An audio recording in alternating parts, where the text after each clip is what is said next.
A gente sabia que não ia ser fácil, mas não que seria tão difícil assim. No primeiro jogo de mata-mata da Copa do Mundo do Brasil, a seleção canarinho consegue eliminar a seleção japonesa e manda para casa mais cedo a seleção da Terra do Sol Nascente. Primeiro de tudo, pessoal, a gente já sabia que esse jogo ia ser um dos melhores dessa fase de 16 avos da Copa do Mundo. Era um dos jogos mais aguardados pelo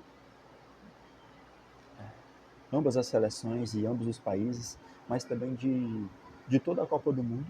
E acabou que esse jogo se confirmou, né? Porque foi um grande jogo, um dos melhores dessa Copa.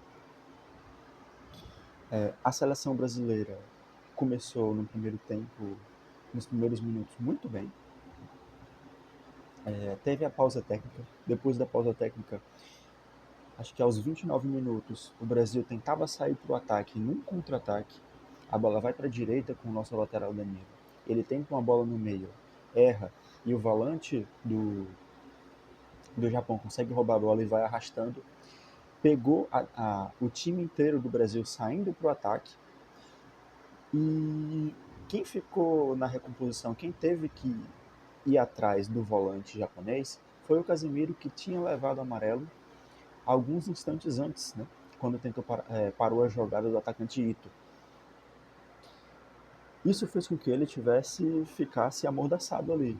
Ele não pôde fazer nada, ficou rendido. O volante japonês foi levando até chegar na entrada da área. A defesa ficou correndo para trás, não teve muito o que fazer. E o volante japonês acertou um belo chute de fora da área. Um chute que foi rasteiro, na bochecha do gol. Acho que não tinha muito o que o Alisson podia fazer. Acho que a defesa talvez pudesse ter saído mais.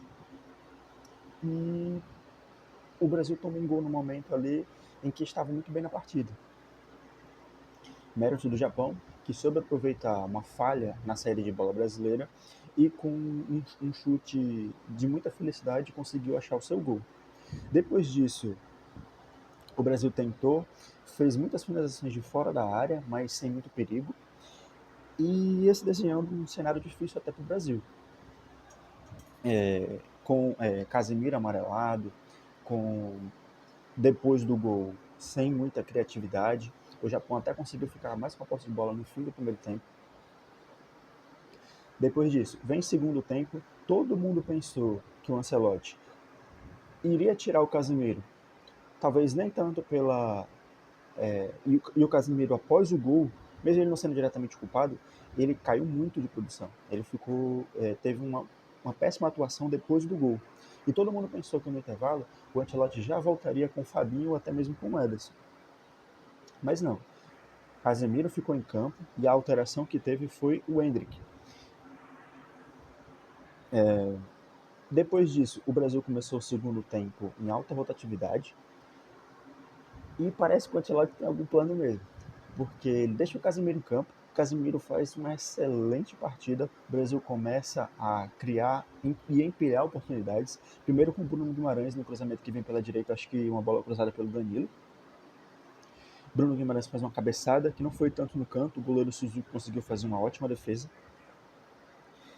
E vai martelando, martelando, até que chega numa jogada em que vem de uma ponta para outra, Vinícius Júnior volta a bola para trás, Gabriel Magalhães, nosso zagueiro, um dos melhores zagueiros atualmente, consegue cruzar uma bola perfeita e Casimiro dentro da área consegue empatar o jogo para o Brasil.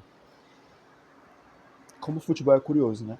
Casemiro, que fazia no primeiro tempo, somando tudo, apesar do bom começo, fazia uma péssima partida, consegue ir do céu ao inferno, aliás, do inferno ao céu, do primeiro ao segundo tempo. E o Ancelotti acertou em ter deixado ele em campo. E logo depois, mais para frente, Ancelotti faz uma mudança, coloca o Martinelli, não coloca Neymar, fica Endrick em campo, sai o Matheus Cunha. E o time continuou empilhando oportunidades, construindo, mas estava esbarrando na defesa japonesa e no goleiro Suzuki.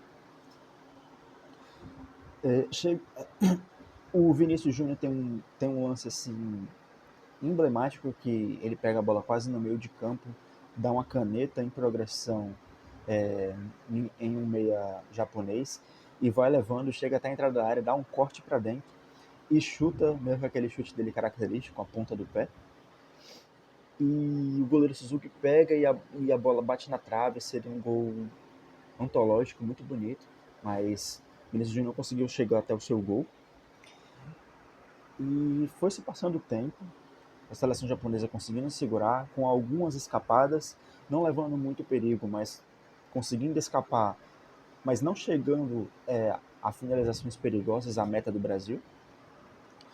E chega nos acréscimos, o Brasil fazendo a sua pressão, quando o Japão consegue recuperar uma bola, a, o ímpeto da seleção brasileira não diminui, o Ryan consegue roubar a bola na entrada da área, na parte lateral, toca para o meio para o Bruno Guimarães, e Bruno Guimarães encontra Gabriel Martinelli próximo à entrada da pequena área.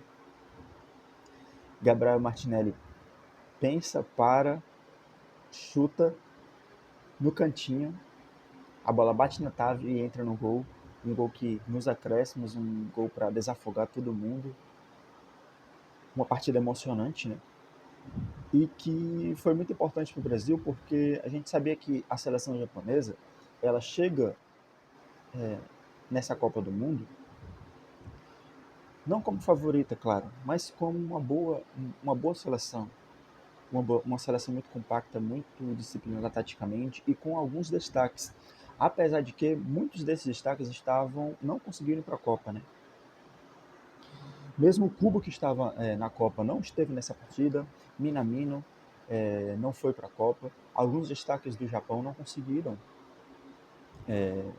jogar.